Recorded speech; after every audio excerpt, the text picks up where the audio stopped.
Some people dream of touching the stars, others calculate how to reach them. But Mike Turner, he simply mopped the floors beneath the dreamers and the calculators. The fluorescent lights of NASA's Jet Propulsion laboratory flickered at 2 a.m. as Mike pushed his cleaning cart down the empty corridor. The building hummed with sleeping computers and dreams on pause, a different world from the daytime buzz of brilliant minds rushing to meetings with coffee-stained notebooks.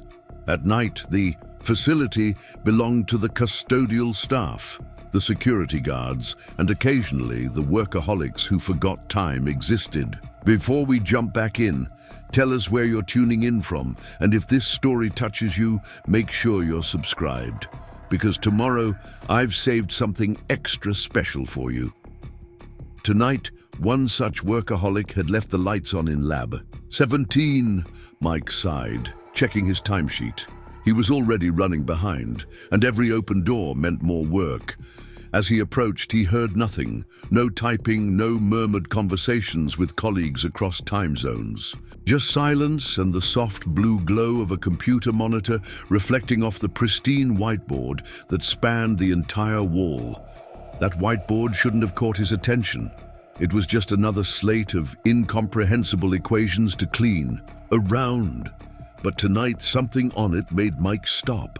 He set down his mop and stepped closer, his work-worn hands hovering inches from the surface. The equation sprawled across the board was magnificent. A complex orbital trajectory calculation with multiple variables, nested functions, and constraint parameters. But there, in the lower quadrant, something was wrong. Mike tilted his head, studying the numbers, the Greek symbols, the arrows connecting different sections. Without thinking, he picked up a marker. If they're accounting for atmospheric drag here, he whispered to himself, then this coefficient can't be constant. It needs to be. His hand moved with surprising confidence, erasing a small section and rewriting it with careful precision. He didn't notice the door opening behind him. Dr. Elena Reyes hadn't planned to return to the lab at 2:17 a.m. She'd driven halfway home before realizing she'd left her laptop on her desk. The laptop containing tomorrow's critical presentation for NASA's top brass. When she quietly pushed open the door to Lab 17, the last thing she expected was to find the night custodian rewriting her team's orbital mechanics equations. At first, anger flashed through her. Who was this man to mess with weeks of their calculations? But as she watched, her irritation turned to curiosity, then astonishment. The custodian wasn't vandalizing their work. He was correcting it. "Excuse me," she said finally. Mike jumped, the marker clattering to the floor. "I'm sorry, I just..." He scrambled for the eraser, panic rising in his throat. "Stop!" Elena held up her hand. "What were you doing just now?" Mike swallowed hard. 10 years as a knight. Cleaner, and he'd never been caught doing anything but his job. "I apologize, Mom. I shouldn't have touched your work. It won't happen again." Elena stepped closer to the board, examining his notation. "That's not what I asked. I want to know what you were calculating." Mike looked at his shoes. The atmospheric drag coefficient. It can't be static for this kind of re-entry angle. It needs to adjust based on velocity changes during the descent phase. Elena's eyes widened. She looked from the equations to Mike, and back again. "You're right," she said quietly. "You're absolutely right. Our model was oversimplified." She studied him with new eyes. "Who are you?" "Mike Turner. Night shift, East Wing." "And where did you learn advanced orbital mechanics?" "Mr. Turner?" He shrugged, embarrassed. "Books, videos. I listen to physics lectures while I clean. MIT puts their courses online for free." Elena nodded slowly, processing this information. "And how long have you been looking at our work?" Mike's face flushed. "I don't make a habit of it, Mom. I just noticed that particular equation because it reminded me of a problem in a paper I read last month on variable atmospheric coefficients for Mars landings. Elena crossed her arms, leaning against the desk. You read research papers on Mars landing variables. For fun? Yes, ma'am. While working night shifts as a custodian? Yes, ma'am. She stared at him for a long moment. Mr. Turner, my team has been working on that equation for 3 weeks. You solved it in what, 10 minutes?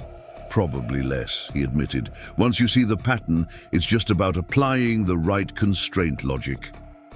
The room fell silent. Mike reached for his mop, ready to retreat and pray this incident wouldn't cost him his job, but Dr. Reyes wasn't finished. My name is Elena Reyes. I lead the Orbital Mechanics Division here. She extended her hand, and I think we need to talk. Mike hesitated, then shook her hand. His calloused palm against her smooth one told 2 different life stories, meeting at an unexpected intersection. I'm not in trouble, he asked cautiously. Eleanor laughed. Trouble? Mr. Turner, you just saved us potentially weeks of work and millions of dollars in calculation errors. She glanced at her watch. It's late, and we both should go home, but I want you in my office tomorrow at 4 p.m. before your shift. Mike felt his heart rate accelerate. Ma'am, I can't lose this job. My daughter... You're not being fired, Eleanor interrupted. You're being recruited, if you want to be. As Mike pushed his cleaning cart back down the hallway, his mind raced faster than any spacecraft he'd ever studied. 20 years ago, he'd dreamed of working for NASA. Not cleaning its floors, but designing the very ships that would touch the stars. Then life happened, a teenage pregnancy, a hasty marriage, college dreams deferred, then abandoned, bills that needed paying, a daughter who needed raising after her mother left. He'd found quiet contentment in his routine. Clean the labs, of brilliant minds by night, study their fields by day. Preparing and narrating this story took us a lot of time, so if you are enjoying it, subscribe to our channel. It means a lot to us. Now back to the story. Help his daughter with homework that grew increasingly complex as she progressed through school. It wasn't the life he'd planned, but it was a good one. And now, at 42, with silver threading through his dark hair and a permanent ache in his lower back from years of manual labor, the universe had thrown him a curveball made of stardust and second chances. The next evening, Mike arrived at Dr. Reyes's office wearing his cleanest shirt and the tie his daughter Sophia had given him last Father's Day. He'd barely slept, spending the day researching Elena Reyes instead. Her credentials were impeccable. PhD from Caltech, lead scientist on 3 major Mars missions, author of over 30 papers on orbital mechanics. What could someone like her possibly want with someone like him? Elena's office was smaller than he expected, cluttered with books, models of spacecraft, and enough coffee mugs to suggest a serious dependency. When he knocked, she looked up from her computer and smiled. Mr. Turner, right on time. She gestured to a chair. Please, sit. Mike sat stiffly, hands resting on his knees. I read your paper on the gravitational effects of Phobos on Mars orbital insertions, he blurted out. It was brilliant. Eleanor raised an eyebrow. You've been doing your homework. I always do my homework. So I've gathered. She leaned forward. I've spent the day doing mine as well, on you. Mike shifted uncomfortably. Michael Turner, full scholarship to University of Washington for physics and aerospace engineering. Dropped out during sophomore year due to family circumstances. Took a series of jobs before landing at JPL as custodial staff 7 years ago. Perfect employment, record, night shift preference.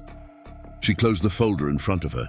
What the file doesn't explain is how a man with your background and obvious abilities has been cleaning floors instead of designing spacecraft. Mike looked out the window at the California sunset, painting the sky in shades of possibility. Life doesn't always go according to plan, Dr. Reyes. No, she agreed, it doesn't, but sometimes life offers course corrections. She slid a folder across the desk. This is a special projects initiative I've been trying to get off the ground. It's called the Alternative Pathways Program.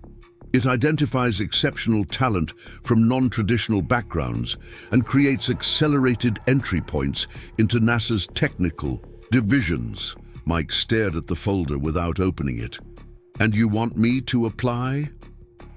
I want you to be our first candidate, Elena corrected. Last night wasn't a fluke, was it? You understand the mathematics, the physics, the engineering, principles. You just never got the paper that says so. Mike finally opened the folder. Inside was a job description: technical analyst, orbital mechanics division, part-time, flexible hours. The salary was double what he made as a custodian. His throat tightened. I still need my custodial job, he said quietly. My daughter's in high school. She'll be applying to colleges soon. I can't risk. Keep the custodial position, Elena interrupted. Work with my team during the day. This isn't charity, Mr. Turner.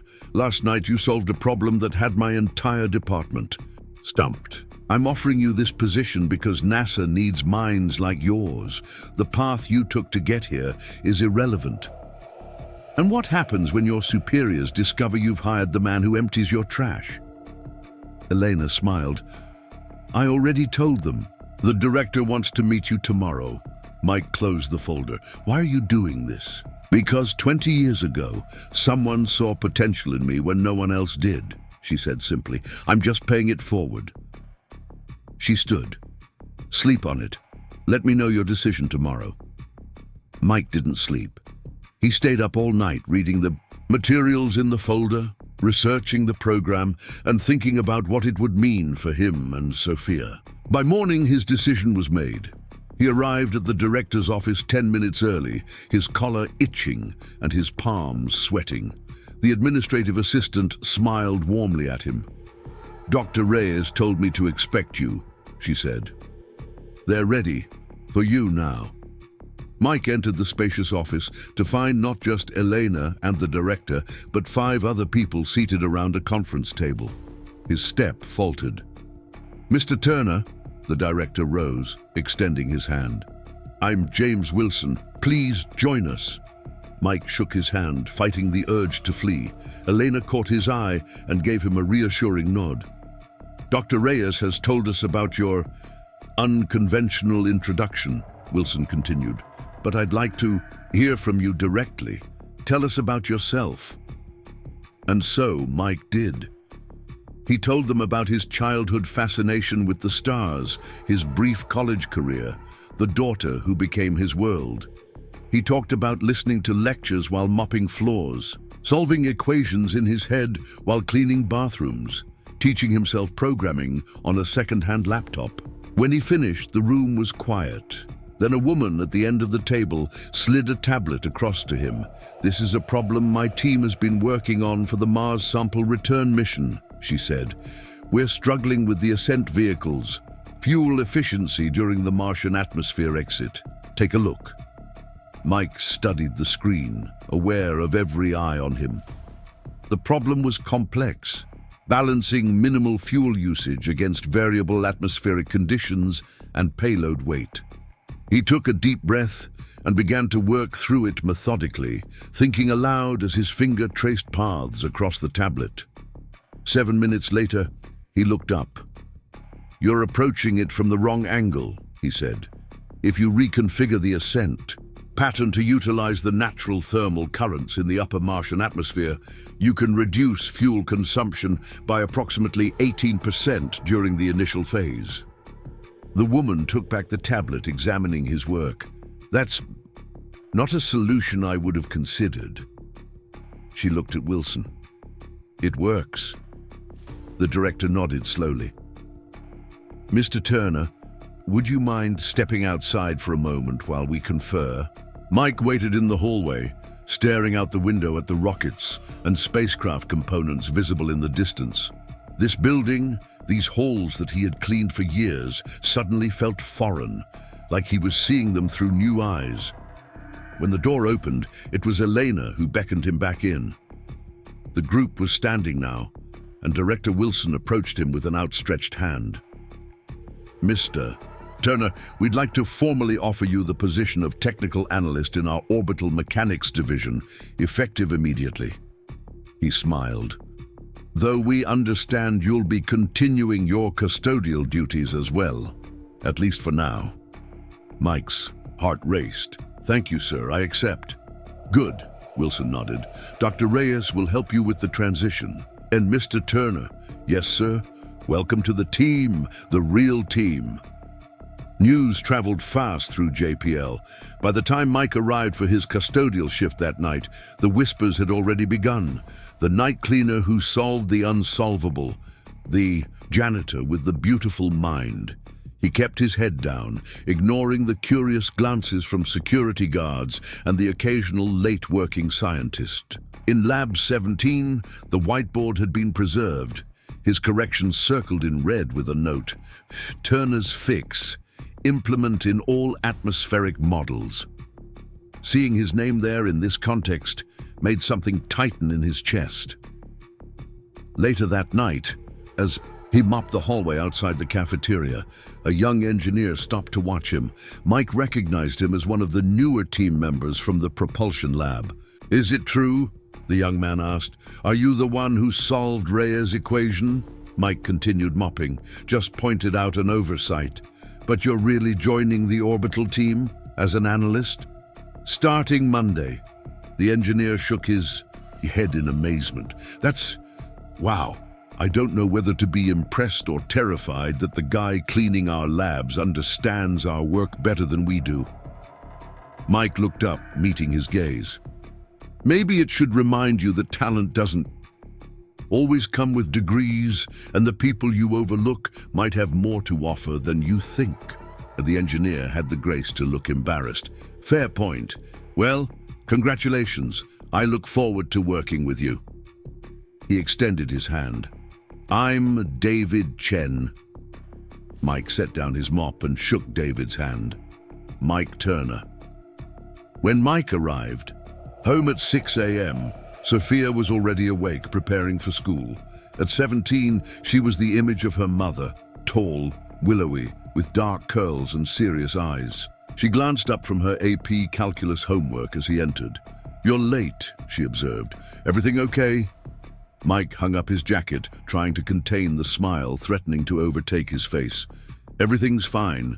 Better than fine, actually. I've got some news. Sophia closed her textbook. What kind of news? I've been offered a new position at JPL, technical analyst in the orbital mechanics division. Her eyes widened. What? Dad, that's how? When? Mike sat beside her, telling her the story of the whiteboard, Dr. Reyes, and the director's offer. With each detail, Sophia's expression shifted from shock to pride to a quiet understanding. So all those nights you stayed up studying, she said softly. All those physics textbooks and online courses finally paid off, he finished. Sophia threw her arms around him. Dad, this is amazing. You're going to be a rocket scientist. Mike laughed, holding her tight. Not quite, but I'll be working with them. She pulled back, her eyes suddenly serious. Does this mean we can afford USC now? For their aerospace program? The question sobered him. Let's not get ahead of ourselves. This position is part-time to start. I'll still be doing the custodial work until we're sure this is going to stick. It's going to stick, Sophia said, with absolute conviction. Once they see what you can do, they'll never let you go back to cleaning floors. Mike wished he shared her certainty. We'll see. Now finish your homework. You can't get into USC with B's in calculus. It's an A-. Thank you very much. Monday morning arrived with a mixture of excitement and terror.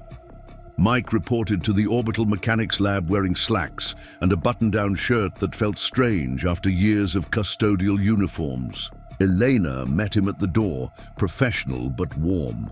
Ready for your first day? She asked. Mike nodded, though his stomach churned. As ready as I'll ever be. Good. I've set up your workstation and the team is eager to meet you. She paused. Well, most of them are. Most? Elena's expression tightened slightly. Some people are, resistant to change. Don't worry about it. Your work will speak for itself. She led him into the main lab, where 5 people were gathered around a holographic display of Mars orbital patterns. They looked up as Elena and Mike entered. "Everyone, this is Mike Turner, our new technical analyst," Elena announced. "Mike, this is our team. Dr. Patel, our atmospheric specialist, Kevin Zhao, trajectory systems, Dr. Rodriguez, our planetary dynamics expert, Amanda Foster, computational modeling, and Dr. Samuel Wright, our senior analyst." Mike nodded to each of them, noting the varying degrees of welcome in their expressions. Dr. Wright, a thin man with silver-streaked hair and wire-rimmed glasses, merely glanced at him before returning his attention to the display. "Mr. Turner doesn't have formal qualifications," Elena continued, "but he has demonstrated exceptional aptitude and understanding of our current projects. I expect everyone to make him feel welcome and to share knowledge freely." "Of course, Doctor." Patel smiled warmly. "We could use some fresh perspectives around here." "As long as those perspectives are grounded in actual science," Dr. Wright muttered, just loud enough to be heard. Elena's gaze sharpened. "Sam, it's fine," Mike interrupted quietly. "I understand the skepticism, Dr. Wright. I'd feel the same way in your position." Wright finally turned to face him fully. "With all due respect, Mr. Turner, you have no idea what my position is. I've spent 30 years earning my place in this field. Degrees, research, publication after publication, all of which apparently can be bypassed by impressing Dr. Reyes with a clever trick on a whiteboard." The room went silent. Elena started to speak, but Mike held up a hand. "You're right," he said calmly.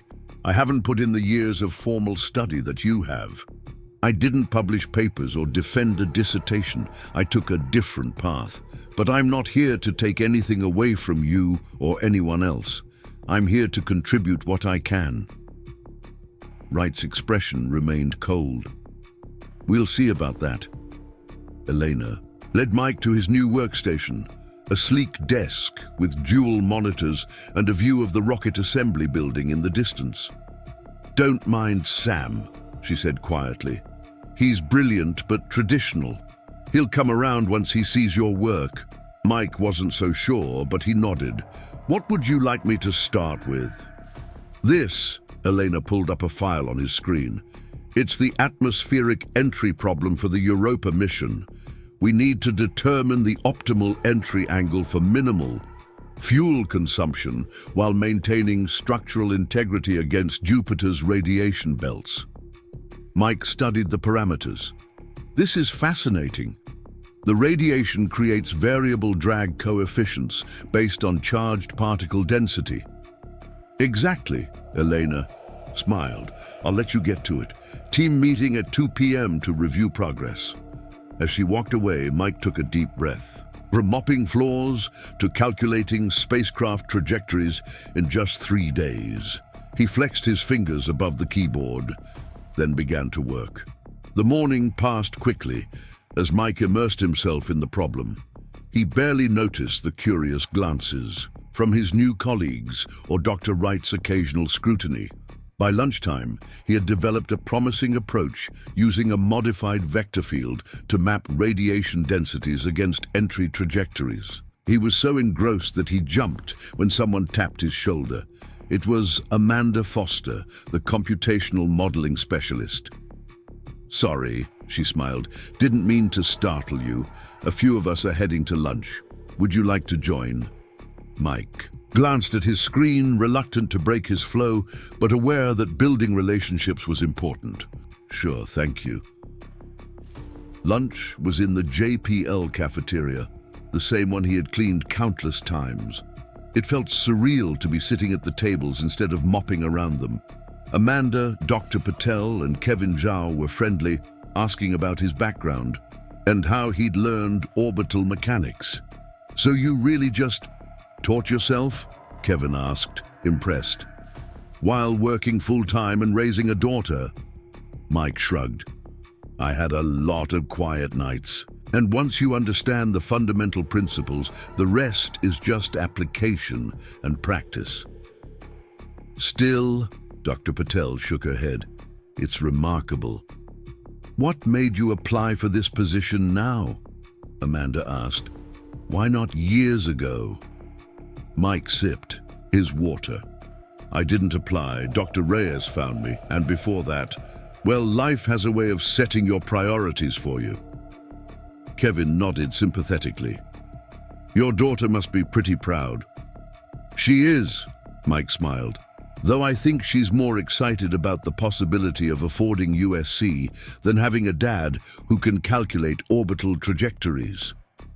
They laughed, and for a moment, Mike felt like he belonged. Then he noticed Dr. Wright watching from across the cafeteria, his expression unreadable. The afternoon team meeting was Mike's first real test.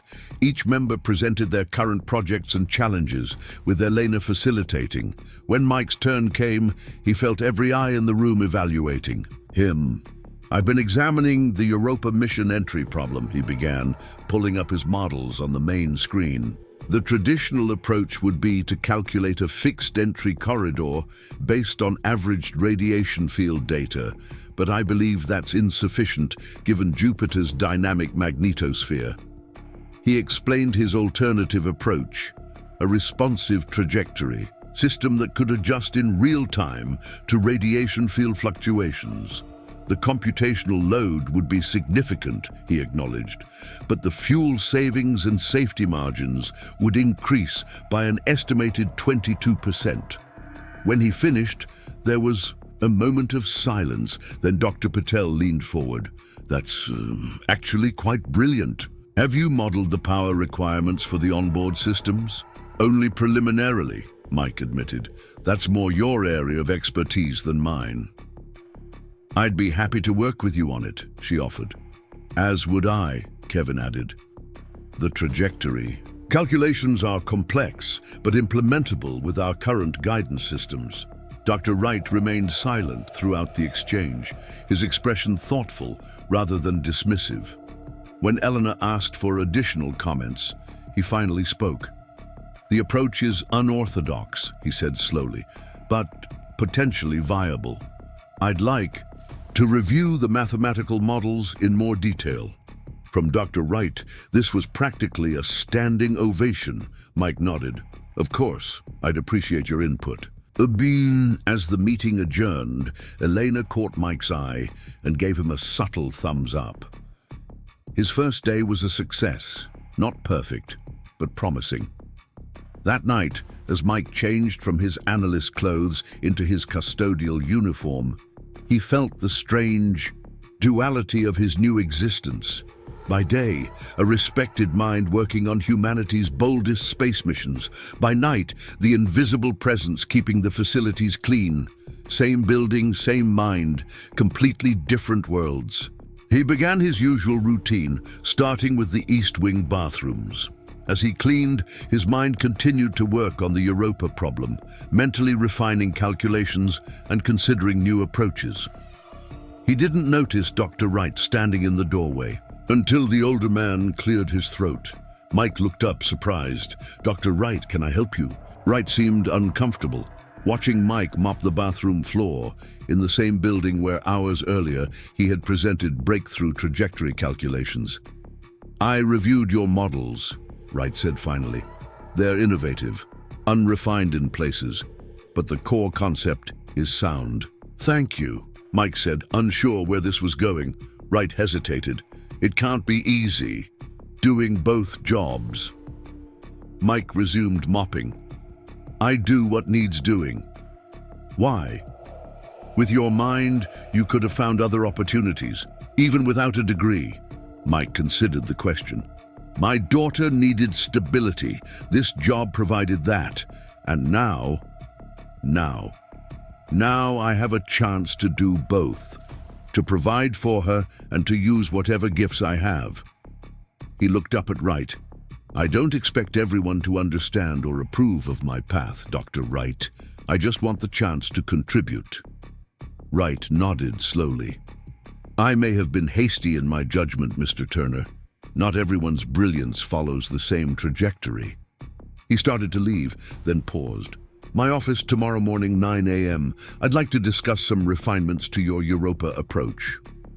After Wright left, Mike leaned on his mop, smiling slightly. Perhaps Elena was right. His work would speak for itself. When Mike returned home at dawn, he found Sophia asleep at the kitchen table, surrounded by college brochures and application of forms. He gently shook her awake. "Dad," she mumbled, "what time is it?" "Too early," he answered. "You should be in bed." She sat up, blinking sleep from her eyes. "I was researching scholarships. USC has this amazing aerospace engineering program, but even with financial aid." Mike sat beside her. "Sophia, you don't need to worry about this right now." "But I do," she insisted. "Your new job is amazing, but college is expensive, and I don't want you working 2 jobs forever just so I can—" "Hey," he interrupted, taking her hands. "That's my job to worry about, not yours. Your job is to be brilliant and hardworking and to dream big dreams. The rest will take care of itself." She didn't look convinced. "And if it doesn't? Then we'll figure it out together," he promised. "Now go to bed. You have school in 3 hours." As Sophia trudged off to her room, Mike looked at the USC brochure lying open on the table. The glossy pages showed smiling students in front of advanced engineering labs, rockets launching into blue skies, and professors with distinguished credentials. He turned the page to the tuition section and felt his heart sink. Even with his new position, even keeping the custodial job, they would need substantial scholarships and loans. The math was unforgiving. Yet as he changed for bed, Mike felt a flicker of hope that hadn't been there before. For the first time in 20 years, his path was opening up rather than narrowing, and if his mind could solve the complex orbital mechanics of spacecraft millions of miles away, surely he could solve the problem of his daughter's education here on Earth. He fell asleep with equations and dreams intermingling in his mind, trajectories of rockets and lives both seeking their optimal path forward. As the first week of Mike's dual existence at JPL unfolded, he developed a rhythm. Mornings in the orbital mechanics lab, working alongside some of the brightest minds in space exploration. Nights pushing a mop through the same hallways, his thoughts still filled with equations and trajectory models. The contrast wasn't lost on his colleagues. Some, like Amanda and Dr. Patel, treated him the same whether he was presenting breakthrough orbital calculations or emptying their trash bins. Others struggled with the cognitive dissonance, averting their eyes when they worked late and encountered him in his custodial uniform. Dr. Wright fell somewhere in between. Their morning meeting had been productive, with the senior analyst offering valuable refinements to Mike's Europa approach.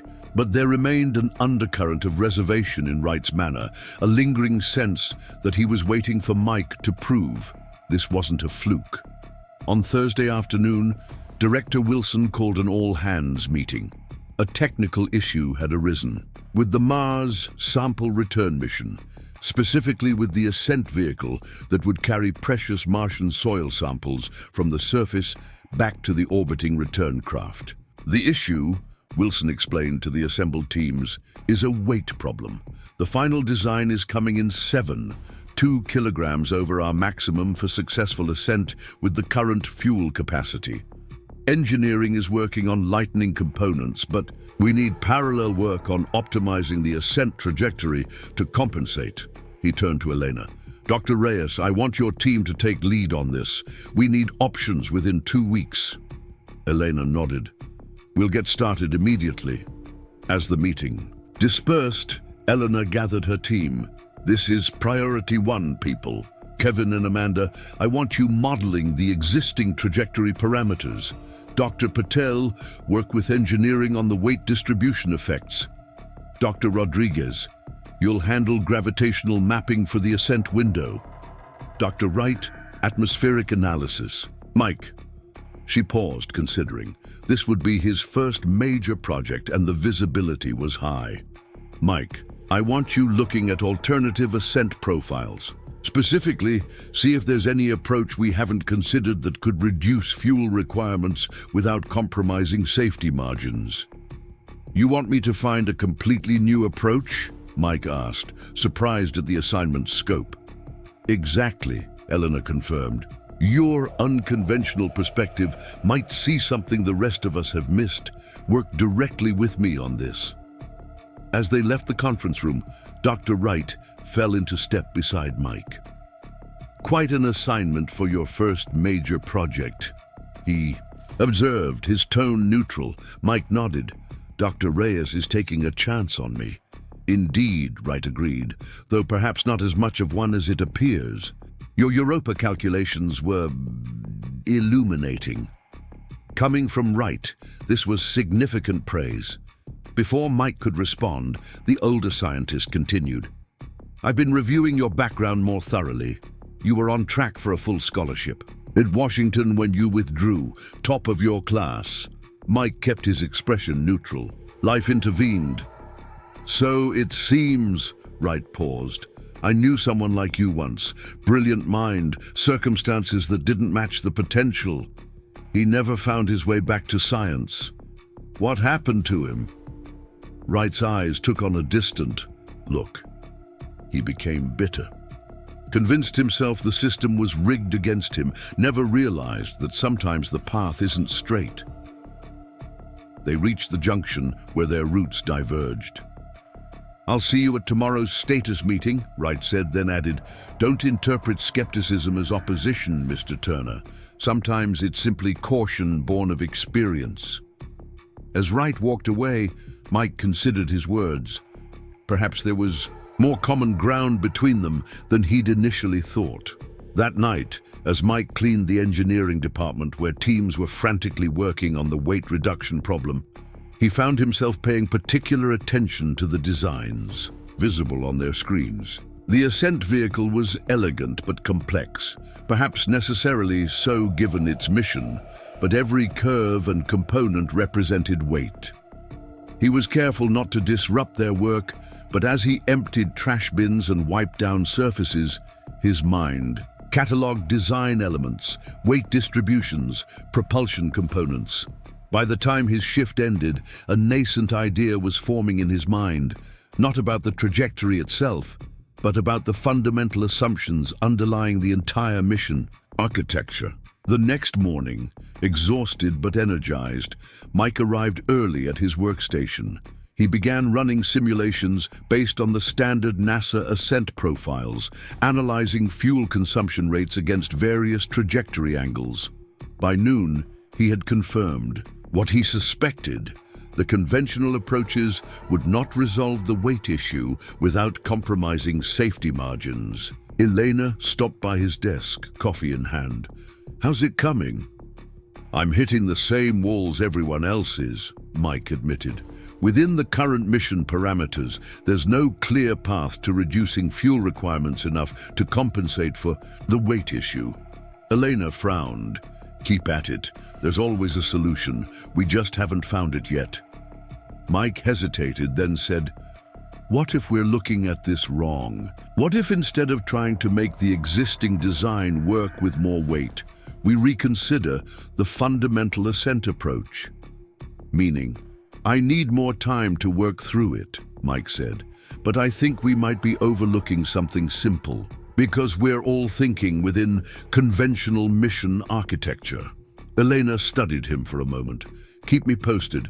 If you have something concrete by Monday's meeting, we'll consider it. Over the weekend, Mike balanced his custodial shifts with intense work on his new approach. Sophia found him Sunday morning at the kitchen table, surrounded by printouts and calculations, his laptop running simulations. Dad, she yawned. Have you been up all night again? Mike looked up, blinking tired eyes. Just working on something important. Sophia peered at his notes. Mars sample return. That's the big mission everyone's talking about at school. You discuss NASA missions in high school? Mike asked, surprised. AP Physics, she explained. Mr. Rodriguez is obsessed with space. He made us calculate orbital transfers last week. Oda, she picked up one of his diagrams. What's the problem you're solving? Mike explained the weight issue and the trajectory optimization challenge. To his surprise, Sophia asked intelligent questions, quickly grasping the fundamental problem. So you need the rocket to reach orbit with less fuel because it's heavier than planned, she summarized. Essentially, yes. She studied his diagrams thoughtfully. Why does it need to reach orbit directly? Couldn't it just meet up with the return vehicle at a lower altitude?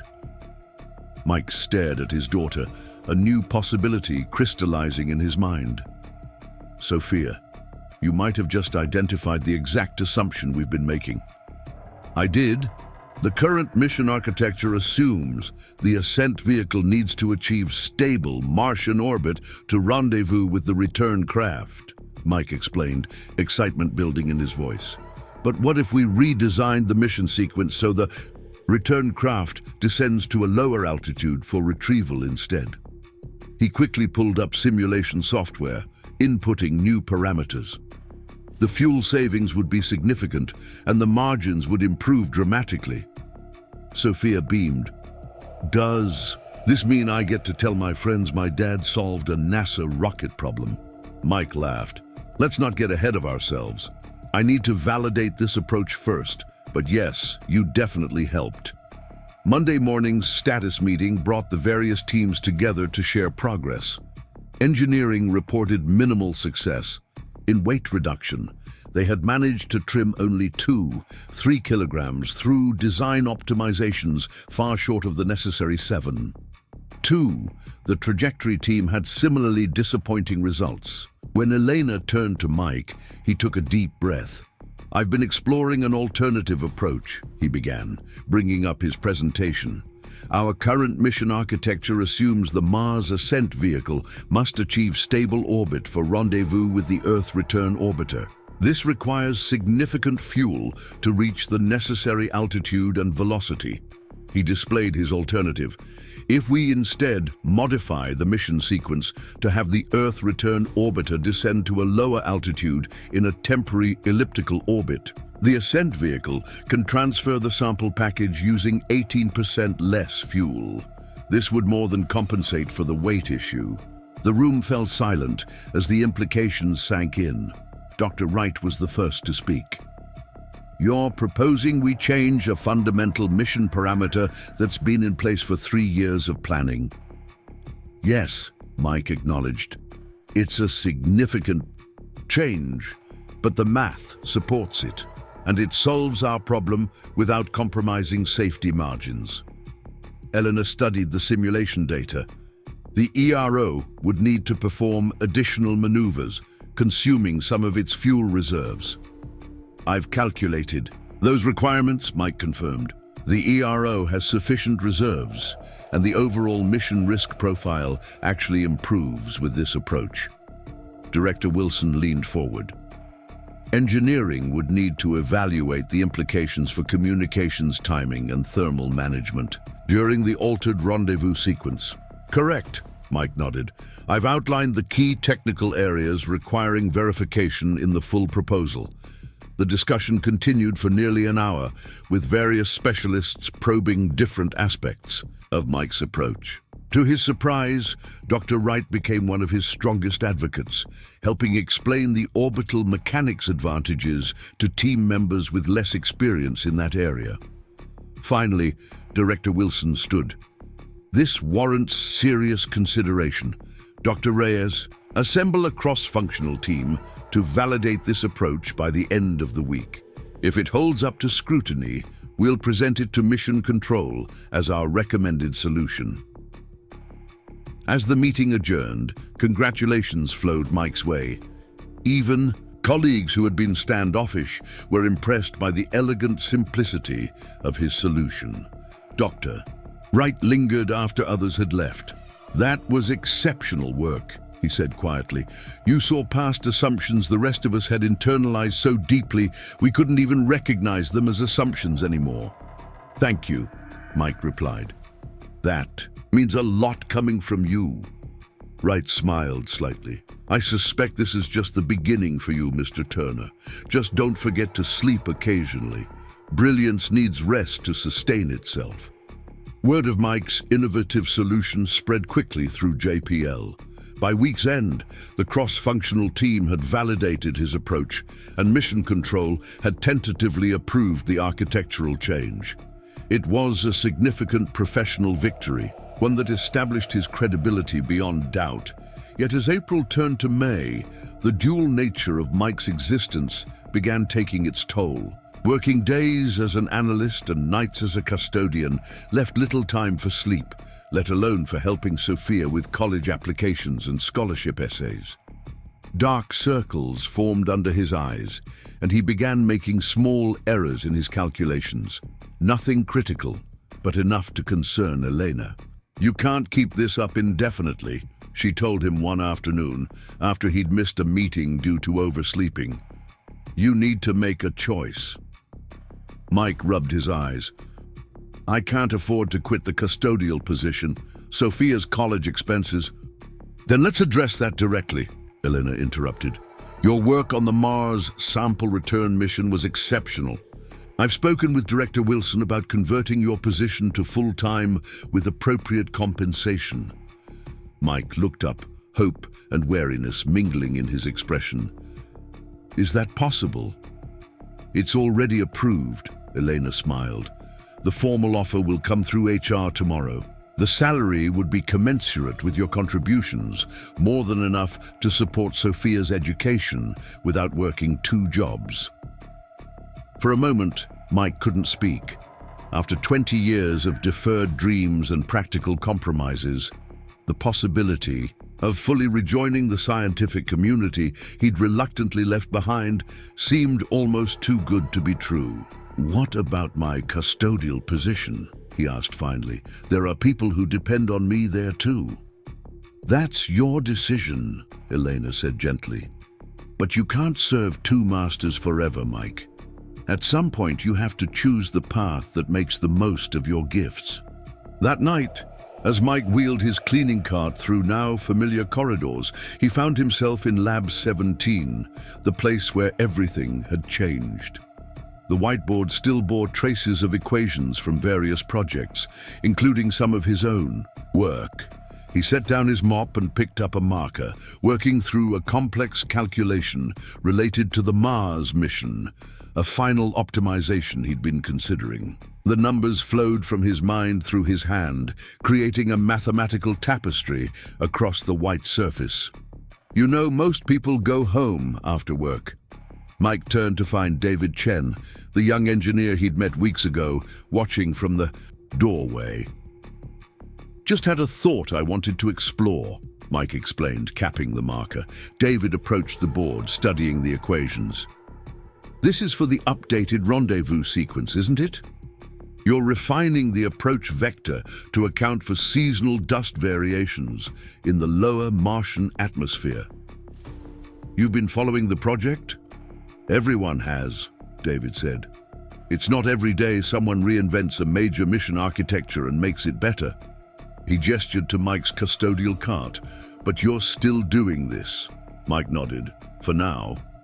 Why? David asked, genuine curiosity in his voice. You've proven yourself. You belong in the lab, not cleaning it. Maybe, Mike acknowledged. But for a long time, this job was what kept a roof over my daughter's head, what allowed me to be present for her when she needed me. I can't just walk away without making sure I'm making the right choice. David considered this.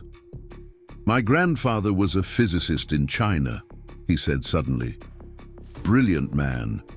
But during the Cultural Revolution, he was sent to work in the fields. For years, he solved equations in the dirt with a stick while planting rice. What happened to him? When things changed, he was eventually allowed to return to academia. He told me once that the years in the fields didn't diminish his mind. They expanded his perspective. David smiled. He said he understood the stars better after planting crops beneath them. Mike appreciated the story. Wise man. He also said, David added, that when the door reopens, you must walk through it without hesitation. Otherwise, you dishonor both your gifts and the struggles that preserved them. After David left, Mike remained in the lab, contemplating the whiteboard and the equations that represented not just solutions to technical problems, but a potential new chapter in his life. A chance to fully embrace the work he'd loved since childhood, to contribute his unique perspective to humanity's greatest adventures beyond Earth. When he returned home that morning, he found Sophia at the kitchen table, surrounded by scholarship, applications. She looked up as he entered, concern evident in her expression. "Dad, you look exhausted." Mike sat heavily across from her. "I am, but I have some news." He told her about Elena's offer of a full-time position with a salary that would make her college dreams achievable without the burden of excessive debt. As he spoke, Sophia's eyes widened, but rather than the uncomplicated joy he expected, he saw conflict in her expression. "What's wrong?" he asked. "I thought you'd be thrilled." "I am," she insisted. "It's amazing. You deserve this more than anyone." "But," she hesitated, "all these years you've put your dreams on hold for me. You've worked nights, missed sleep, done whatever it took to give me opportunities." "That's what parents do," Mike said simply. "I know, but..." Her voice caught. "What if I don't want to go to USC anymore? What if I've been thinking about something else?" Mike blinked, surprised. "What do you mean?"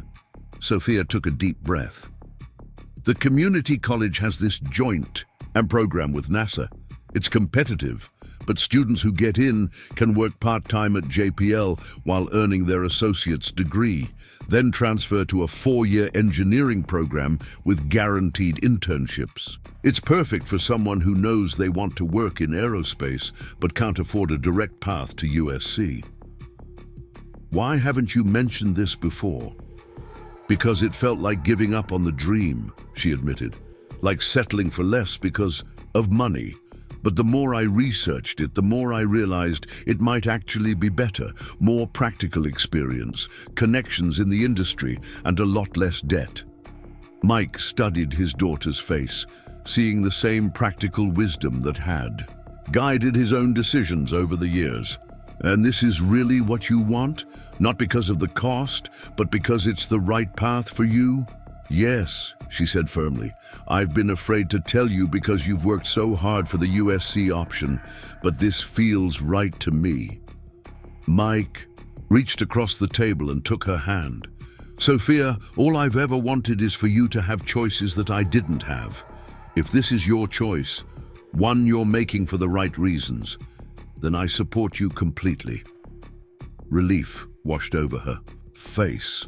"Really? Really," he confirmed. "And this may actually work out perfectly. If you're at JPL part-time, and you're there full-time," she continued, eyes lighting up. "We might actually see each other occasionally," Mike finished with a smile. Sophia launched herself around the table to hug him. "Dad, this is going to be amazing." "But wait," she pulled back.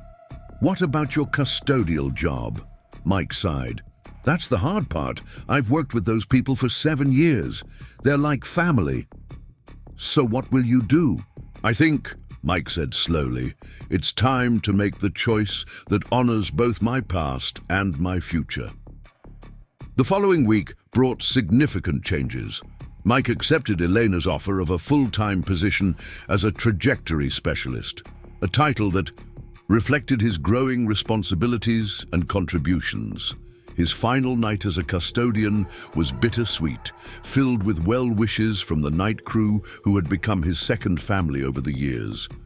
Hector, the lead custodian who had trained Mike 7 years earlier, pulled him aside near the end of the shift. "We always knew you were too smart for this job," the older man said with a gentle smile. "Just didn't know you were rocket scientist smart." Mike chuckled. "I'm going to miss working with you all." "Nah," Hector waved dismissively. "You'll see us around. Besides, Carlos's son just got accepted to community college for engineering. Maybe you could talk to him sometimes, show him it's possible. Mike nodded, throat tight with emotion. Absolutely, any time. Then we're good, Hector clapped him on the shoulder. Now go be brilliant somewhere else. We've got floors to mop. Mike's first day as a full-time trajectory specialist began with a surprise. Director Wilson himself stopped by his workstation, accompanied by a photographer from the JPL media team. For the newsletter, Wilson explained, your story has inspired a lot of people here, Turner. We want to share it more widely.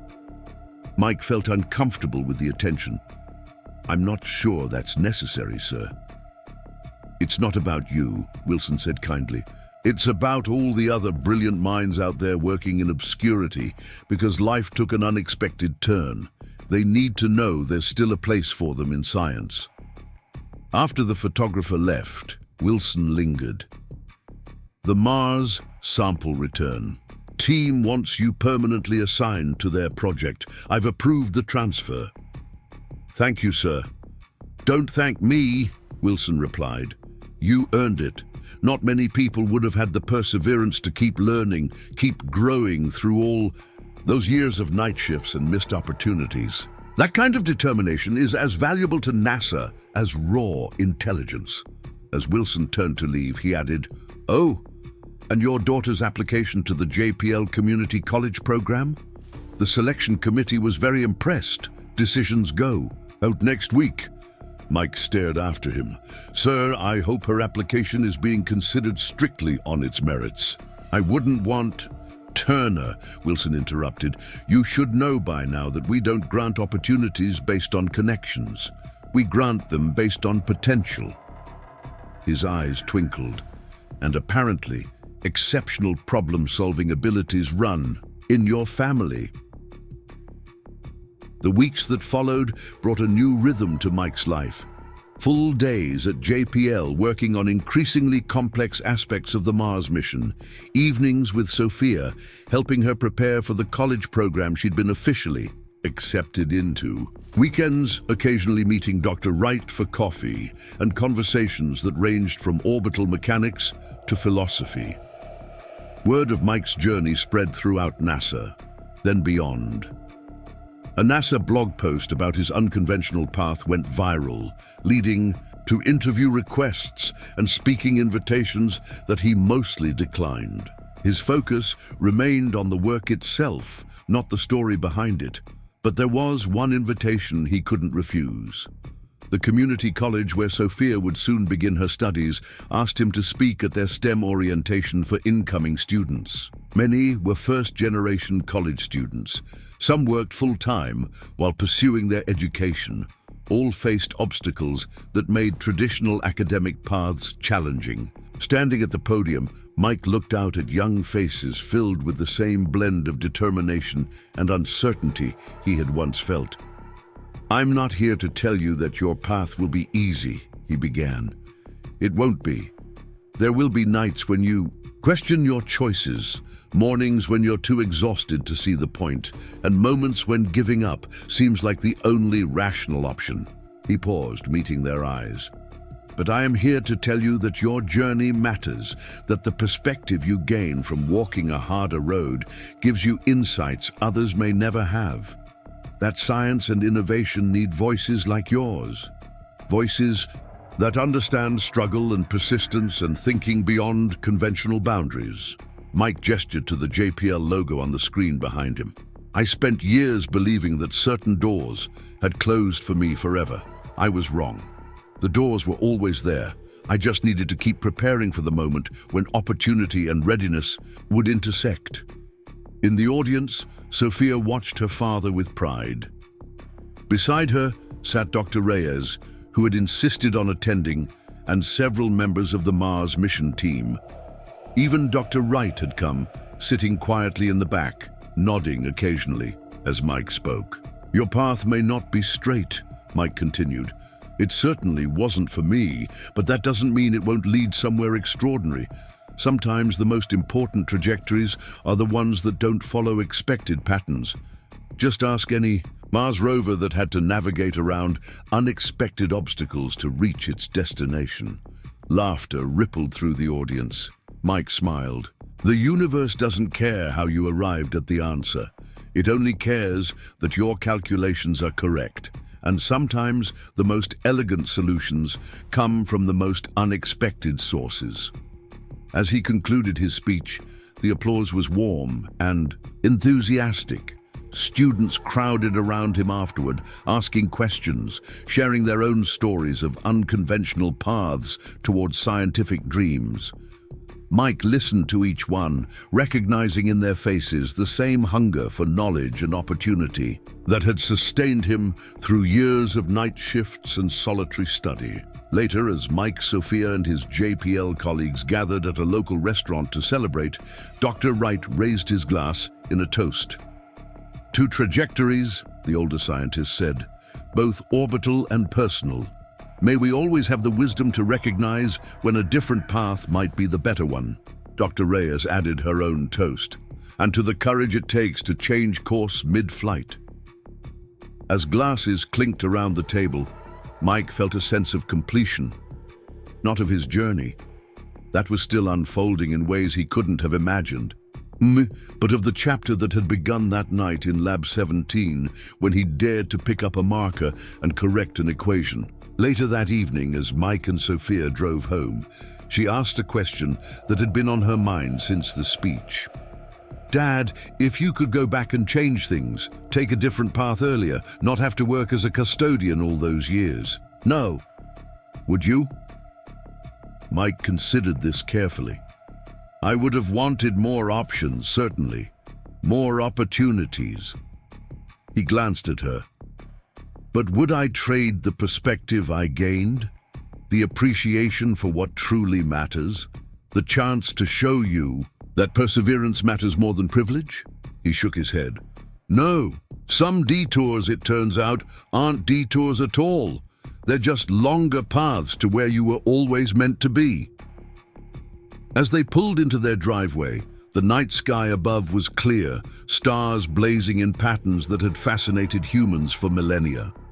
Somewhere up there, Mars glowed reddish in the darkness, a distant world that would soon receive a spacecraft whose journey had been shaped in part by the mind of a former night custodian who had never stopped looking up at the stars, never stopped calculating their movements, never stopped believing that someday, somehow, his path would align with them again. And now it had. 6 months into his role as a full-time trajectory specialist, Mike Turner found himself in unfamiliar territory. A climate-controlled conference room at NASA headquarters in Washington, D.C., explaining his modifications to the Mars sample. Return mission to a panel of senior administrators. Behind him, a massive display showed the intricate orbital dance he had choreographed for the ascent vehicle and return orbiter. "The beauty of this approach," Mike explained, pointing to the animation of his redesigned rendezvous sequence, "is that it not only solves our immediate weight concern, but actually improves overall mission reliability by 14%, while reducing the total delta V requirements." At the back of the room, Director Wilson nodded approvingly. Beside him, Dr. Elena Reyes watched with quiet satisfaction as the man she had discovered mopping floors less than a year ago now commanded the attention of NASA's leadership with confident expertise.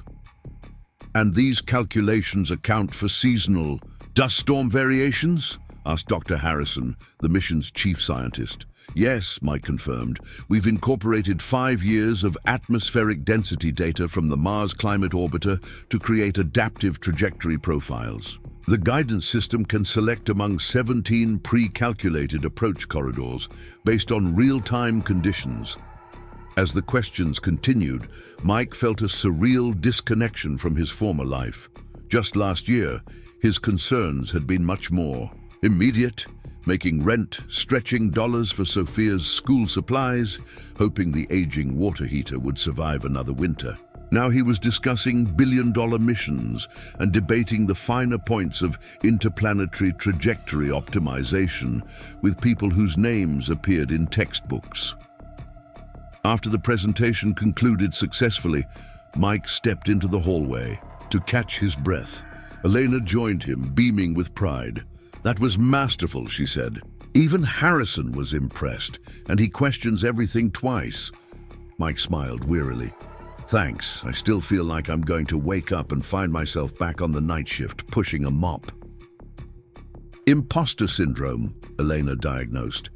"Even the most accomplished scientists feel it. But trust me, you belong in that room as much as anyone."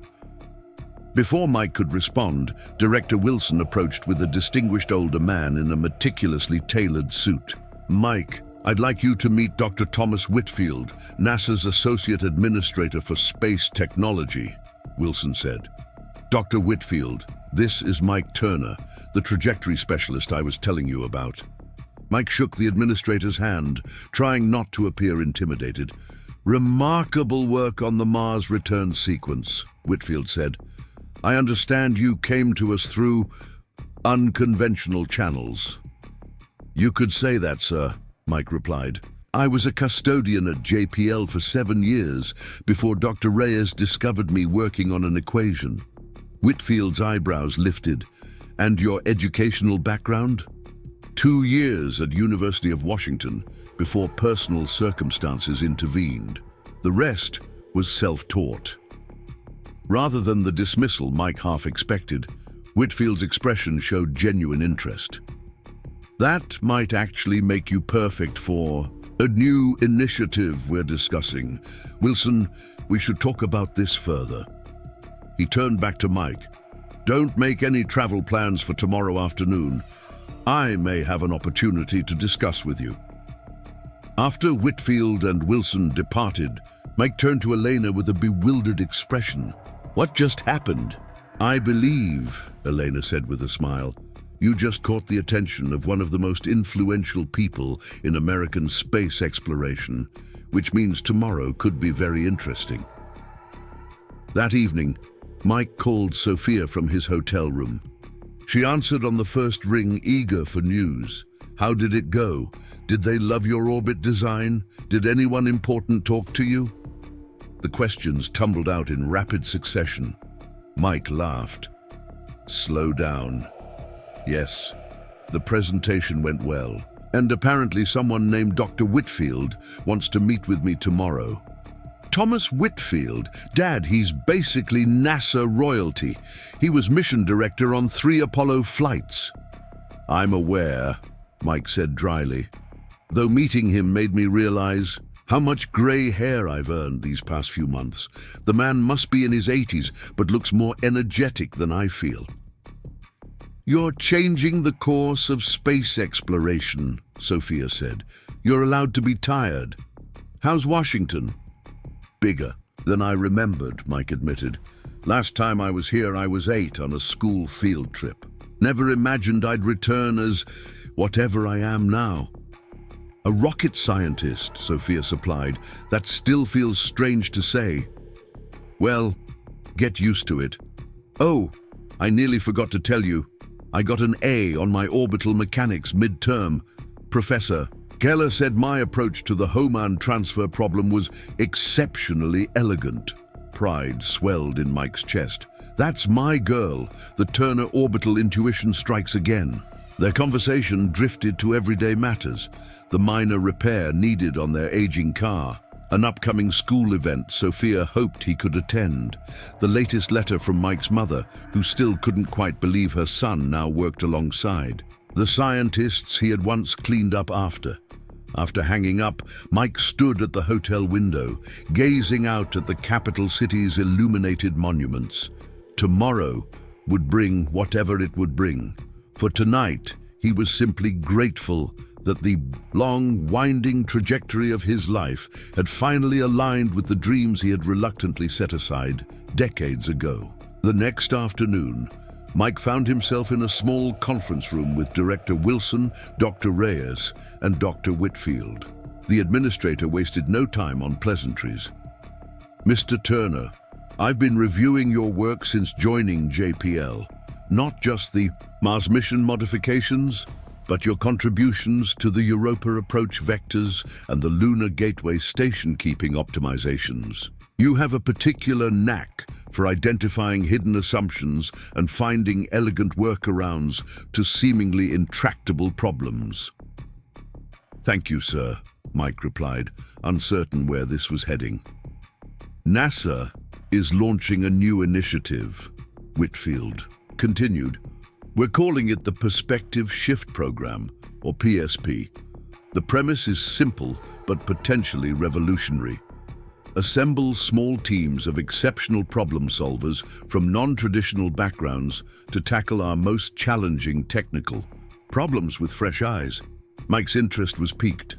Non-traditional, as in people like you, Wilson interjected. Brilliant minds who didn't follow conventional academic or career paths. Engineers who learned their craft in garages rather than laboratories. Mathematicians who developed their skills in unexpected contexts. People whose life experiences give them a fundamentally different perspective on problem solving. We've been trapped in institutional thinking patterns for too long, Whitfield added. The same schools, the same training, the same approaches. PSP aims to introduce cognitive diversity into our most complex challenges. And where do I fit into this? Mike asked, though he was beginning to suspect the answer. We want you to lead one of the first PSP teams, Whitfield said, based at JPL, but with authority to tackle high-priority problems across NASA divisions. You would report directly to me, with substantial autonomy in selecting your team and your methodologies. Mike sat back, momentarily stunned. Dr. Whitfield, I'm honored, but I've only been in this role for 6 months. Surely there are more qualified candidates? More experienced, certainly, Whitfield conceded. More credentialed, without question. But more qualified for this particular initiative? I don't think so. You're the living embodiment of what PSP represents. Exceptional talent flourishing outside traditional pathways. And we don't just want your technical skills, Elena added. We want your ability to identify and nurture similar talent in others. Mike thought of Hector's son and the community college students he'd addressed. You want me to find more people like me? Exactly, Wilson nodded. People with the right kind of minds who never got the right kind of chances. This would mean relocating to Washington part-time, Whitfield cautioned. Approximately 1 week per month here at headquarters, with the remainder at JPL. We understand you have family considerations. My daughter, Mike acknowledged. She's in the Community College JPL joint program now. I'd need to coordinate around her schedule. That can be arranged, Wilson assured him. In fact, we'd like to expand that program as part of PSP. Your daughter could be an asset to the initiative as it grows. Mike took a deep breath, processing the magnitude of what was being offered.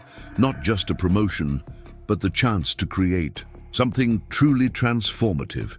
An opportunity for people like him to contribute to humanity's greatest exploratory endeavors without the traditional credentials that had seemed so insurmountable. When would this start? He asked. Initial planning phase begins next month, Whitfield replied. Team selection and first project assignments by September. We'd want you involved from day one. I'll need to discuss this with Sophia, Mike said, but assuming she's on board, and I suspect she will be, then yes, I'd be honored to lead this initiative. Whitfield smiled, the expression transforming his austere features. Excellent. Wilson will handle the administrative details. He extended his hand. Welcome to the next phase of your improbable journey, Mr. Turner. When Mike returned to California, he found Sophia waiting eagerly at their apartment, surrounded by textbooks and simulation printouts. She listened intently as he explained the Perspective Shift program and the role he had been offered. Dad, this is incredible, she exclaimed when he finished. They're basically creating a whole new division around your story. It's more than my story, Mike clarified. It's about finding others who've been overlooked, people with the right abilities who never had access to traditional pathways. Sophia considered this. Like Carlos from your old custodial crew, the one who builds those amazing radio-controlled planes from scratch. Exactly like Carlos and thousands of others across the country. We just need to find them and create the right opportunities. So we'd be in Washington sometimes? Mike nodded. Part of each month, the rest here at JPL. How do you feel about that? Sophia's smile was answer enough. Are you kidding? I'd get to see NASA headquarters maybe. Sit in on some PSP sessions, meet Dr. Whitfield. She paused. But we'd keep our apartment here, right? I don't want to leave the program I just started. Absolutely. Your education remains the priority. The Washington trips will work around your schedule. Then it's a no-brainer, Sophia declared. You have to do this, Dad. It's not just amazing. For you, it could change how NASA operates, who gets to contribute. It could help people like us. People like us, Mike repeated softly. After a moment, he smiled. Then it's decided. The Turners are going to shake up NASA. The following weeks passed in a whirlwind of preparation. Mike worked with Eleanor to transition his ongoing projects to other team members. He consulted with Dr. Wright on potential candidates for the PSP initiative. He met with HR representatives to establish the framework for identifying and recruiting non-traditional talent. Throughout it all, Mike maintained his connection to the custodial staff who had been his work family for so many years. He established a mentoring program specifically for JPL service personnel interested in technical careers.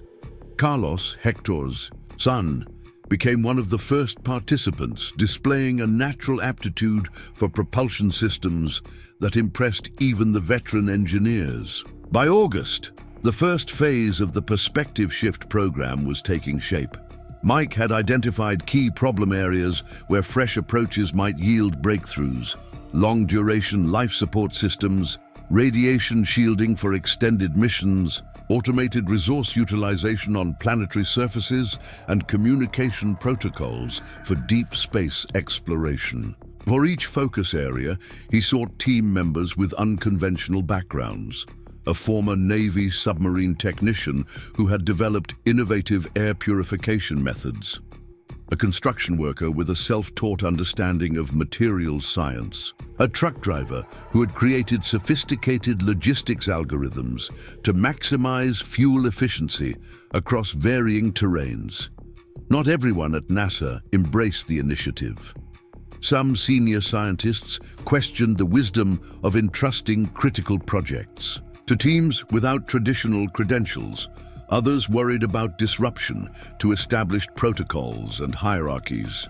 But Whitfield's unwavering support and Mike's early successes with the Mars mission gave the program enough momentum to overcome initial resistance. In September, Mike and Sophia made their first trip to Washington together.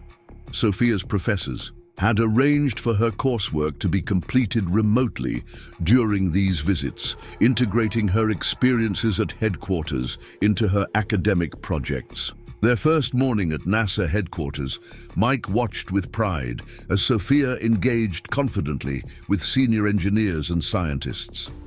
Her questions were insightful, her understanding of complex concepts remarkable for a first-year student. Several times, he caught glimpses of recognition in the eyes of veterans who realized they were witnessing the emergence of an exceptional talent. Dr. Whitfield joined them for lunch in the headquarters cafeteria, bringing along his longtime colleague Dr. Sophia Chen, director of the Advanced Concepts Division. "So you're the famous Sophia Turner?" Dr. Chen smiled. "Your father speaks highly of your orbital mechanics aptitude." Sophia blushed. "I'm still learning, but having a dad who thinks in trajectories definitely helps with the homework." "I understand you're in the Community College Pathway program," Whitfield noted. "We're considering expanding that model nationally as part of PSP. What would you improve about it based on your experience?" Without hesitation, Sophia launched into a thoughtful analysis of the program's strengths and limitations. Mike listened with a mixture of pride and amazement. When had his little girl become this poised young woman with such clearly formed ideas about educational access and institutional structures? After lunch, as they walked to the afternoon's meetings, Sophia squeezed his arm. "This is really happening, isn't it? All those nights you studied while working the custodial shift, all those times you helped me with math homework even though you were exhausted. It was all leading here." Mike nodded, momentarily unable to speak past the lump in his throat. He thought of the countless nights mopping floors beneath framed portraits of NASA legends, never imagining he might someday walk these halls as a colleague rather than a shadow. The trajectory had been long and indirect, but perhaps that had been necessary. A gravitational assist from life's challenges that ultimately accelerated him toward this unexpected destination. The first official meeting of the Perspective Shift program took place in a conference room overlooking the National Mall. 23 people from wildly diverse backgrounds sat around the table. Former mechanics, self-taught programmers, military, veterans, and industry specialists who had developed their expertise through unconventional channels. Mike stood at the head of the table, still somewhat uncomfortable in the spotlight, but growing into his leadership role. "Each of you is here because you've demonstrated exceptional problem-solving abilities outside traditional academic pathways," he began. "Some of you learned your skills in military service, others in manufacturing plants or construction sites, some through necessity or personal passion. What unites us isn't where we learned, but how we think." He activated the wall display, revealing NASA's most challenging technical problems for the coming decade.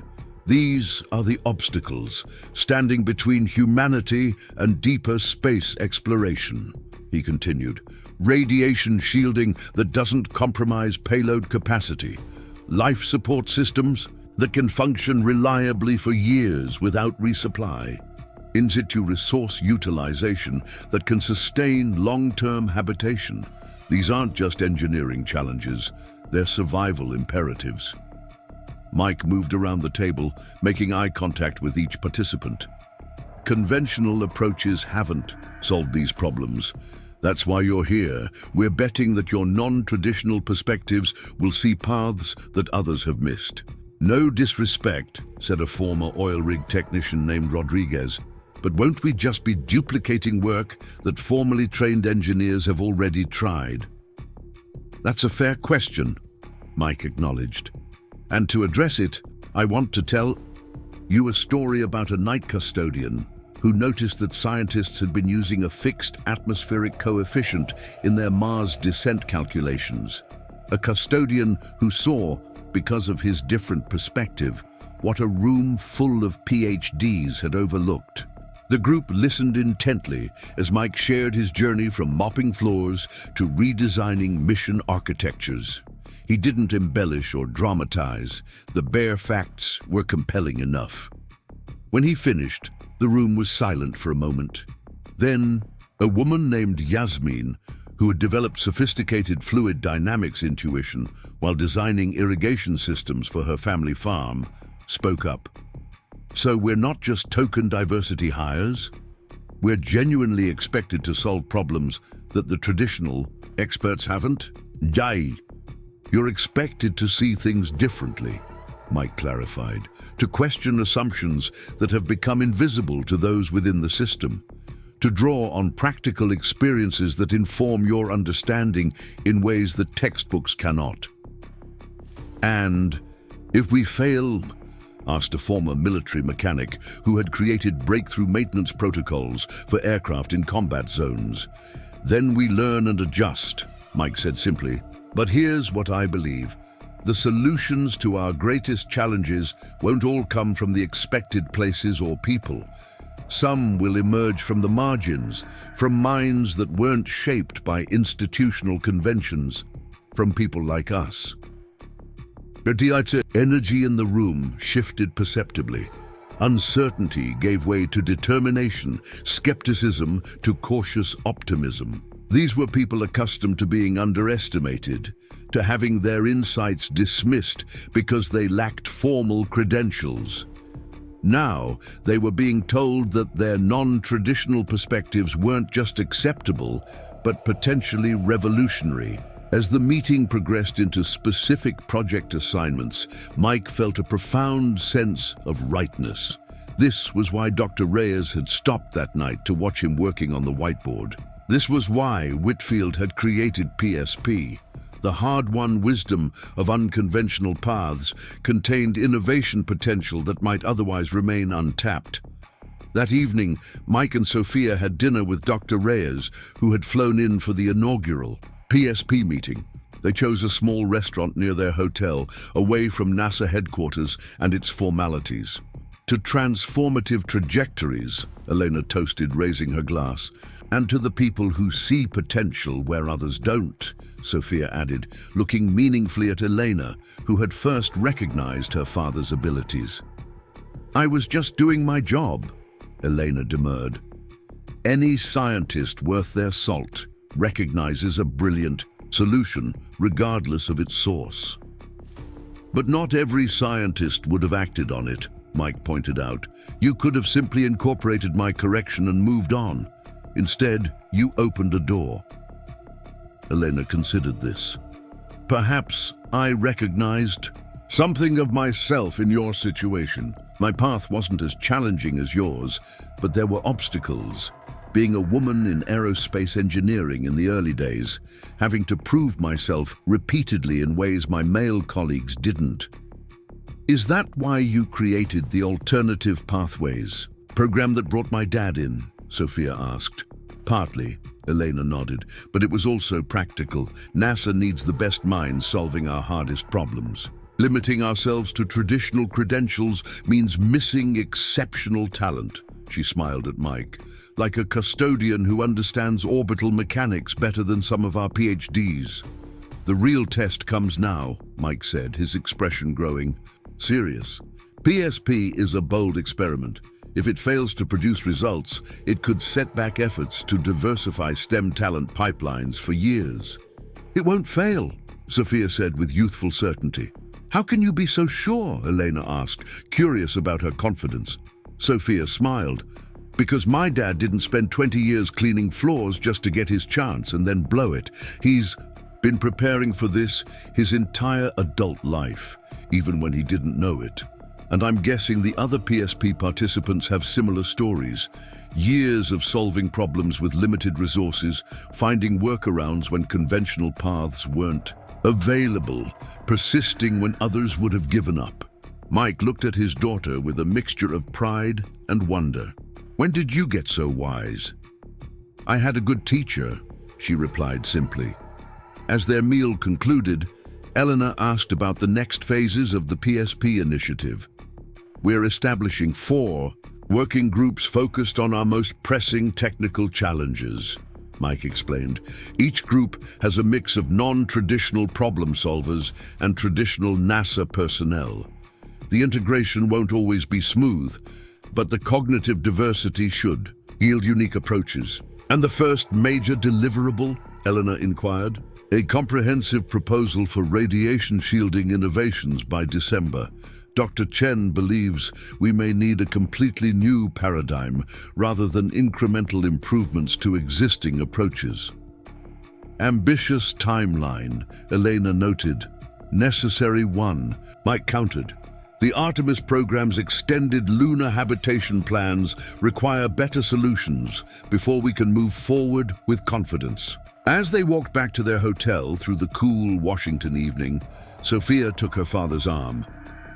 You know what I've been thinking about all day?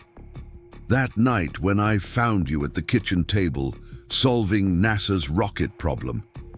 You were so worried about keeping your custodial job, about making sure we could afford basic necessities. And now I'm leading a NASA initiative. Mike completed the thought, still somewhat amazed by the transformation. And you're on your way to becoming the engineer I never quite managed to be. Different paths, similar destinations, Sophia mused. just like your orbital trajectories. Speaking of which, Mike said, his expression brightening, Dr. Chen mentioned that the Advanced Concepts Division is looking for summer interns next year. Students from the community college program would be eligible. Sophia's eyes widened. Seriously? That's incredibly competitive. So compete, Mike encouraged. Your orbital mechanics understanding is already exceptional. Focus on the computational modeling courses this semester. Strengthen your programming skills, and you'll have a solid shot. I'll need to start preparing now, Sophia said, her mind clearly already racing with plans. Mike smiled, recognizing the familiar Turner intensity that had once led him to study physics textbooks during custodial breaks. Some things, it seems, are hereditary after all. In their hotel room that night, Mike stood at the window, gazing out at the illuminated monuments of the capital city. From the Washington Monument to the Capitol Dome, these structures represented American aspirations and potential. Now, in his own small way, he was contributing to that legacy, helping to open doors that had once seemed permanently closed to people like him. His phone buzzed with a message from Dr. Wright back at JPL. Heard the first PSP meeting went well. Not surprised? You've always had a knack for seeing what others miss. The Europa calculations are holding beautifully, by the way. Your trajectory adjustment saved us 17% on fuel reserves. Mike smiled at the update. The Europa mission had been his first major project, the one that established his credibility beyond the initial whiteboard correction. Now it was proceeding to implementation, carrying a small piece of his mathematical insight toward that distant, ice-covered moon. Another message appeared, this one from Hector. Carlos got accepted to the mentorship program. Says you put in a good word. Thank you, amigo. He's walking on air. These two messages, arriving almost simultaneously, embodied the parallel paths. Mike now walked, contributing to humanity's most ambitious exploratory missions, while ensuring others would have opportunities he had been denied. Both mattered. Both represented forms of trajectory optimization, one for spacecraft and one for human potential. Mike's gaze shifted to Sophia, asleep amid a scatter of textbooks and notepads, her laptop still open to a complex orbital simulation. Her journey was just beginning, but it would be fundamentally different from his. Not easier, perhaps, but more direct, with fewer years spent in the shadows of the institutions where she belonged. And that, he reflected, might be his most important contribution of all. Not the mathematical insights that improved mission designs, not the leadership of the Perspective Shift program, but this, ensuring that brilliant minds like his daughters wouldn't have to wait decades for their chance to reach for the stars. Tomorrow would bring more meetings, more challenges, more opportunities to demonstrate that unconventional paths could lead to breakthrough innovations. For tonight, Mike was content to watch over his daughter's dreams and to reflect on the improbable trajectory that had carried a night custodian from mopping floors beneath rocket scientists to helping chart humanity's course among the stars. Some might call it luck, being in the right place when Dr. Reyes walked in. Others might attribute it to persistence, the countless hours of self-education during breaks and after exhausting shifts. But Mike knew it was something simpler.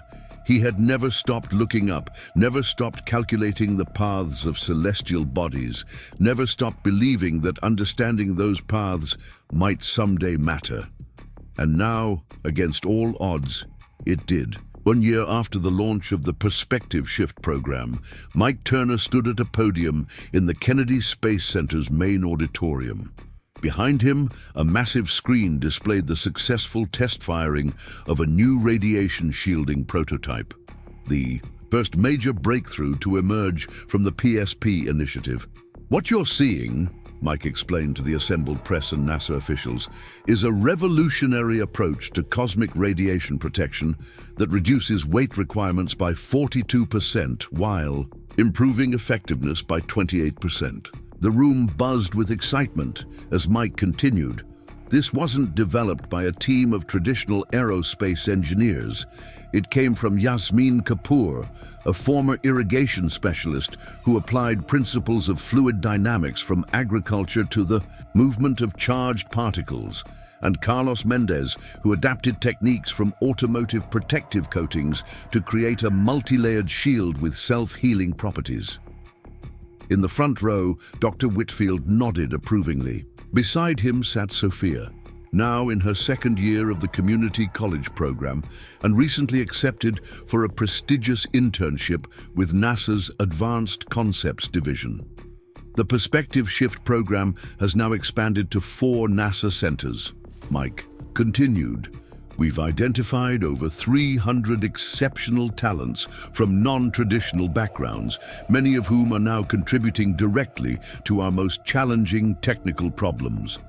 After the presentation, as journalists surrounded the PSP team members for interviews, Dr. Whitfield pulled Mike aside. Congress has approved the expanded funding, he said quietly.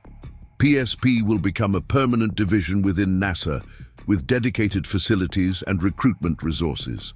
Mike's expression registered momentary disbelief before shifting to profound satisfaction. That's extraordinary. Thank you for your advocacy. Don't thank me, Whitfield replied. The results spoke for themselves. 4 major technical breakthroughs in 12 months, all from approaches that conventional teams hadn't considered. Even the most skeptical administrators couldn't argue with that success rate. He handed Mike an official-looking document. The expansion plans include a new educational pathway, similar to the JPL Community College program, but implemented nationally. We're calling it the Turner Initiative, in your honor. Mike stared at the document, momentarily speechless. His mind flashed back to those long nights pushing a mop through JPL's corridors, listening to physics lectures on cheap earbuds, dreaming of somehow contributing to humanity's journey beyond Earth. This means thousands of students like Sophia will have direct pathways into aerospace careers, Whitfield continued. Students with the right abilities but limited access to traditional routes. Dr. Whitfield, Mike finally managed. I don't know what to say. Then say nothing, the older man smiled. Just keep doing what you've been doing, finding the hidden genius in unexpected places. That evening, Mike and Sophia celebrated with a quiet dinner at a restaurant overlooking the Atlantic Ocean. The distant launch pads of Cape Canaveral were visible on the horizon, illuminated against the darkening sky. So, Sophia said, raising her glass of sparkling cider, the Turner Initiative, that has a nice ring to it. Mike shook his head, still processing the day's events. It doesn't seem real. From pushing a mop to having a NASA educational program named after me in just over 18 months. Makes perfect sense to me, Sophia declared. You're basically the poster child for untapped potential. Who better to name it after? I just happened to be in the right place at the right time, Mike demurred. Sophia set down her glass with unexpected force. No, Dad, that's not what happened, and you know it. You spent 20 years learning and growing while doing menial work that was beneath your abilities. You raised me alone. You never gave up on your passion for understanding how things move through space. Dr. Reyes didn't create your potential. She just finally noticed what was already there. Mike looked at his daughter with surprise. When did you become so fierce? I learned from watching you, she said simply. The way you kept going when others would have given up. The way you never became bitter despite the system overlooking you for so long. They ate in comfortable silence for a few minutes, watching the lights of ships moving along the coastline. I got the internship assignment today, Sophia said finally. I'll be working directly with Dr. Chen on the Europa mission trajectory optimization. The very project you started. Pride swelled in Mike's chest. That's perfect. Your orbital calculations on that simulator project were outstanding. There's something else, Sophia added, her expression growing serious. Dr. Chen mentioned that in a few years, when I finish my degree, there might be a place for me on the PSP engineering team. I'd be working on problems that could help determine how humans live on other worlds. Is that what you want? Sophia nodded, her eyes bright with certainty. More than anything, but not just for the technical challenges. No, I want to be part of building bridges, she explained, between conventional paths and unconventional ones, between established knowledge and fresh perspectives. I want to help create a space program that represents the best of human potential, all of it, not just the parts that followed traditional routes. Mike regarded his daughter with a mixture of pride and wonder. Sounds like you found your mission. I had a good example, she smiled. Later that night in his hotel room, Mike received a video call from Elena back at JPL. Congratulations, she beamed. Whitfield just shared the news about the Turner Initiative. How does it feel to be institutionalized?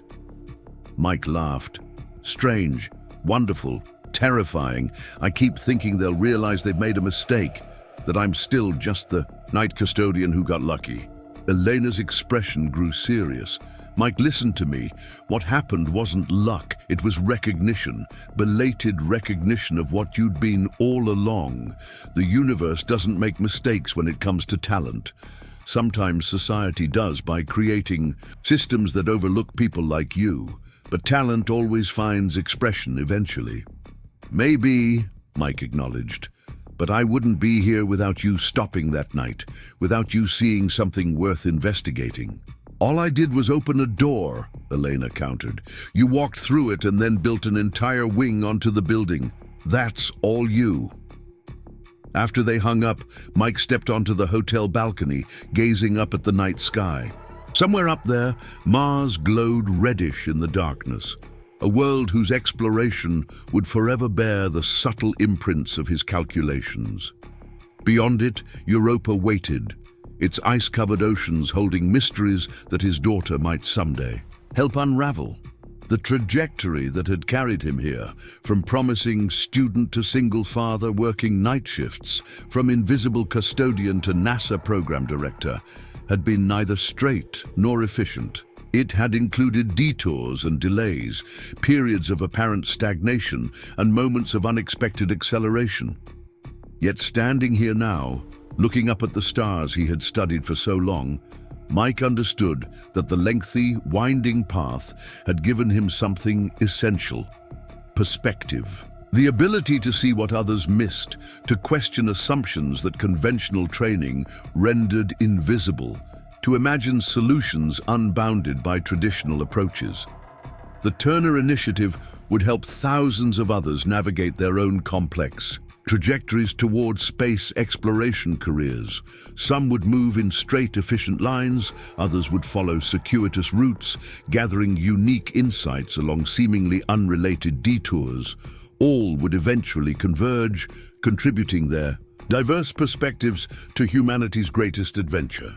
Tomorrow, Mike would meet with educational administrators to begin designing the program details. Next week, he would return to Washington to brief congressional committees on PSP's successes. The month after that, he would help select the next cohort of non-traditional problem solvers with the potential to revolutionize space technology. But tonight, he simply stood beneath the stars, a former night custodian whose unconventional path had ultimately led exactly where it needed to go. Not despite its detours and delays, but because of them. Up next, you've got two more standout stories right on your screen. If this one hit the mark, you won't want to pass these up. Just click and check them out.